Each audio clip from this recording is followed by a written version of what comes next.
Bespoke Polygon Charts Summary. Congratulations, you have now created several bespoke data visualizations using the Polygon Mark Type.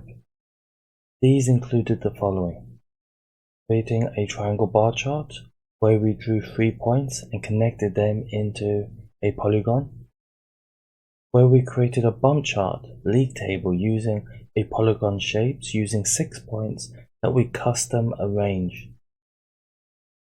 Then we started working on circular shapes, so we drew a circle, and then we drew halfway in between a filled element.